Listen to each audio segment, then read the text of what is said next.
In 1978, on January 18th, I was going into the base.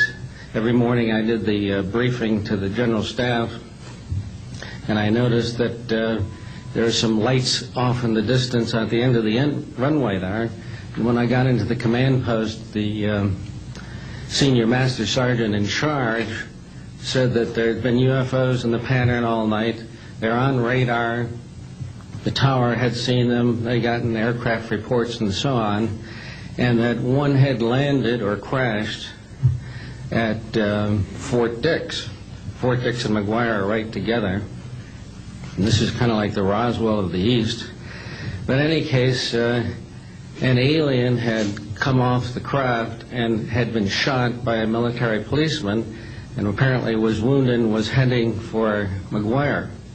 So for whatever reason, the aliens liked the Air Force better than the Army, perhaps because they're shooting at them. But in any case, our security police went out there and found him on the end of the runway dead.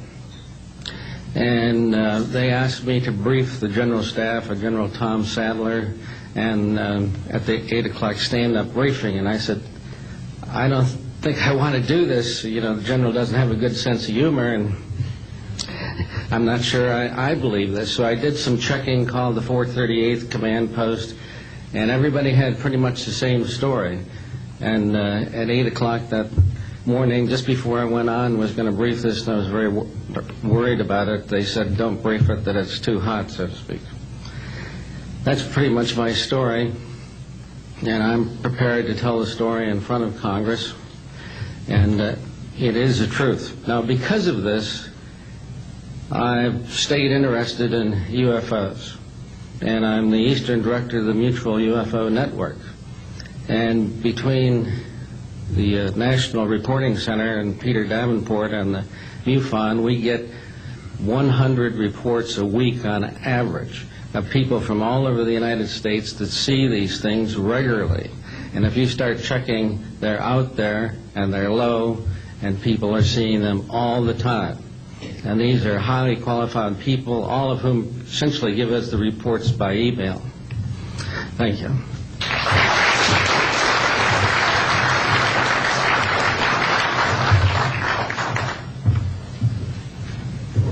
Morning, ladies and gentlemen. My name's Clifford Stone. I was a Sergeant First Class, United States Army.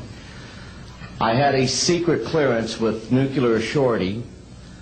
I could get the clearance that I needed to do whatever it was that was necessary for me to do at the time on special operations when I was called in on those.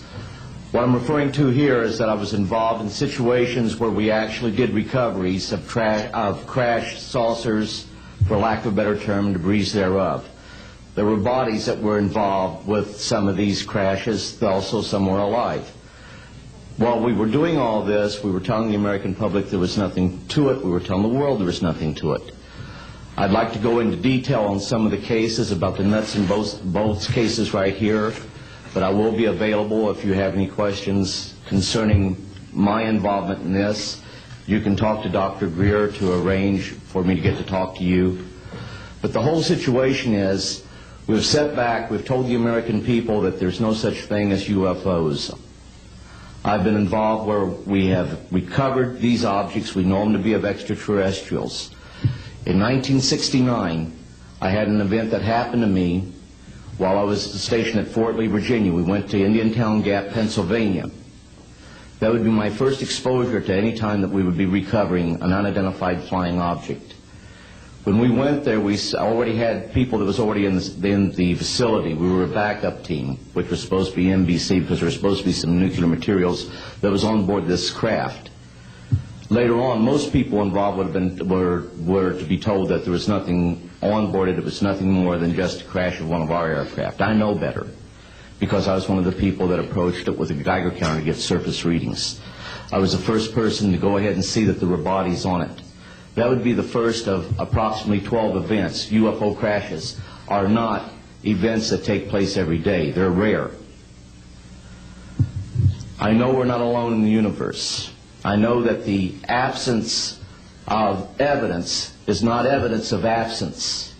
It's evidence that has been denied to the American people.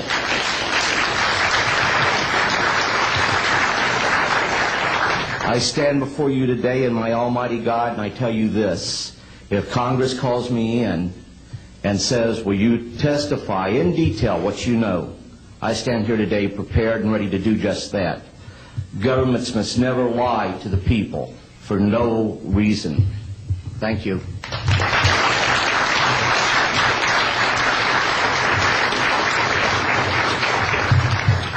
Good morning. My name is Mark McCandlish, and for the last 21 years I have worked as a conceptual artist for a variety of defense contractors. I've been involved in conceptual artwork of the production thereof for Rockwell on the X-30 program, and also on the high-step program, that's spelled HYSTP, means hypersonic testbed program. During the course of my career, I've twice had a secret security clearance. In 1967, while my father was stationed at Westover Air Force Base, the headquarters for 8th Air Force Strategic Air Command, I witnessed and watched through a telescope a UFO which hovered over a nuclear weapons storage facility for approximately 10 minutes and then departed with an acceleration approaching a bullet leaving a rifle barrel. In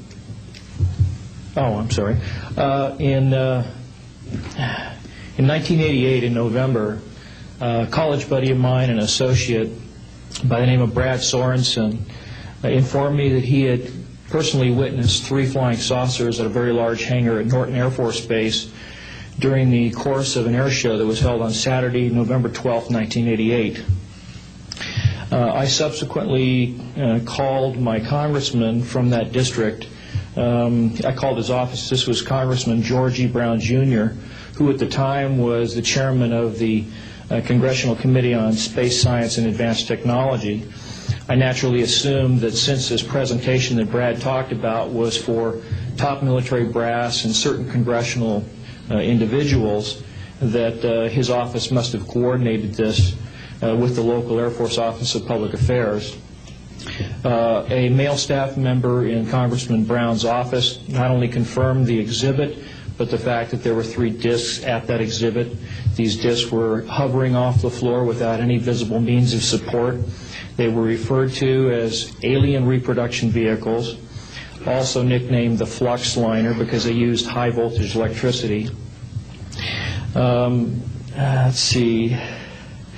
To keep things short, this is a diagram that I made based on a sketch that Brad Sorensen did for me in rough form shortly after he had his sighting, and subsequently cleaned that drawing up and made it much more accurate. And that's the drawing that Dr. Greer is holding there now. Later on, I obtained photographs that were taken in 1967 by a military pilot, Harvey Williams, flying a C-47 for the Air Force at 12,000 feet, approximately 25 miles southwest of Provo, Utah. This particular vehicle matches the so-called ARV in all proportions and respects in terms of the detail of the shape of the craft. And this was photographed, as I say, in June or July of June of 1967. I later spoke to a gentleman by the name of Kent Sellen that I met at an air show at Edwards Air Force Base in 1992, the first unveiling publicly of the B-2 bomber. He indicated to me that in 1973, when he was a crew chief working on experimental aircraft at Edwards Air Force Base, that he had unintentionally wandered into an area where there was a classified aircraft, namely the ARV. He described it in detail, and he added other details to the account concerning the configuration and the operation of the vehicle that Brad Sorensen was not aware of. Subsequently, Brad Sorensen met with the famous aeronautical designer Burt Rutan, gave him a copy of this blueprint which you've just been shown. Mr. Rutan felt that it was a joke and put it on his wall as kind of a joke. And a third party confirmed for me later,